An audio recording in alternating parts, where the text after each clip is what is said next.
motherfucking Eagle Double G. Elikkä se on Kaski-vlogens täällä näin. Ja tervetuloa jälleen uuden videon pariin. Ja tässä videossa mun olisi tarkoitus esitellä teille vähän, että missä, millä ja miten nämä Kaski-vlogens videot oikein saa alkunsa. Aloitetaan siitä, että Kaski-vlogensin studio eli meikäläisen huone on totaalisesti uudistettu. Tänne on hankittu uudet huonekalut ja kaikki siistit uudet huonekalut. Mä oon saanut uuden kirjoituspöydän ja pari uutta hyllyä, eli Kaski-vlogien sisustus on myllätty täysin uusiksi. Mulla on uusi toimistotuoli, jolla mä editoin aina. Tää on ihan sika paljon parempi kuin se mun vanha, koska siinä mun vanhassa ei ollut edes selkänojaa, joten se oli ihan järkyttävä. Ja sit mulla on uusi työpöytä, joka vaan boostaa Kaski-vlogens videoita niinku. Nyt, jos koskaan, on aika nostaa Kaski-vlogensin kanava nousuun. Nyt, jos koskaan, on se aika. Nyt, jos koskaan, on aika tehdä enemmän videoita, parempia videoita. Täältä näyttää mun huone tällä hetkellä. En tiedä tuleeko jatkossa muuttumaan kauheasti, mutta tältä se näyttää. Mutta nyt on esitelty huone, joten eiköhän mennä kalustoon, eli millä mä kuvaan mun videot. No tällä hetkellä mä kuvaan Vaskivuoren medialinjan järkkärillä Canon EOS 700D:llä, mikä on suoraan sanottuna ihana, koska tää laatu on niin hyvä ja äänenlaatu on siedettävä. Mutta aina mä en voi kuvata tolla, koska mulla ei siis oo omaa kameraa. Se täytyy sanoa, mulla ei oo mitään muuta kameraa kuin GoPro. Tämä GoPro tässä näin, mennään siihen kohta.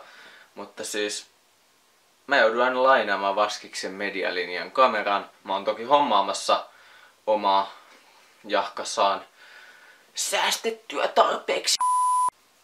Enkä mä vielä ole päättänyt, että minkä kameran mä ostan tai minkälaisen kameran mä haluun. Mutta semmonen olisi suunnitelmissa oma kamera. Mutta nyt kun ei omaa kameraa oo, niin mä lainaan aina medialinjan järkkärin kun vaan mahdollista. Ja jos ei oo mahdollista tai en oo lainannut, niin sit mä kuvaan GoProlla tai puhelimella. Tällä itse asiassa, tällä GoProlla, mä aloitin Kaski-vlogens kanavan tavallaan.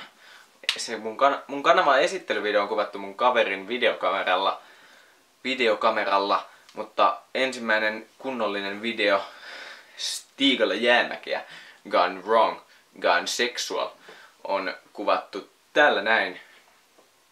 Ja äänenlaatukin on sen mukainen. Sitten kun mä oon kuvannut, niin sitten mä tietysti editoin, ja milläs mä editoin? No mä editoin mun läppärillä.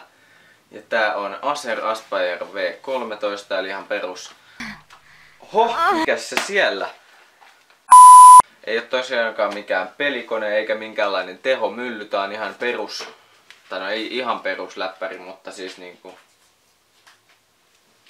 Mitä vittua niin? Mitä? Pyörittää editointiohjelmaa ihan hyvin. Mä editoin semmosella ilmaisella ohjelmalla kuin HitFilm Express.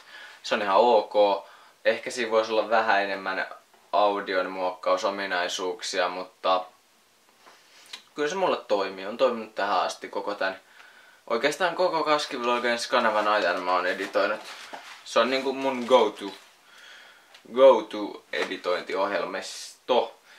Ja sit kun mä editoin videot ja niin vie aika paljon tilaa, niin sit multa löytyy tämmönen erillinen kova levy.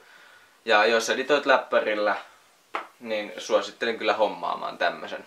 Mulla on koneessa esimerkiksi vaan 120 gigaa tilaa, ja sit kun sinne lataa kaikki editointiohjelmat ja kaikki, niin sitten videot päälle, niin se täyttyy aika nopeasti, niin sit kun saa videot tänne näppärästi, niin homma alkaa taas pelittämään, mikä on jees. Mut joo, eiköhän tää video ollut tässä näin. Toivottavasti tykkäsit. Jos tykkäsit, heitä peukut pystyyn ja pistä kanava tilaukseen. Se olisi mun puolesta morjens ja me nähdään seuraavassa videossa.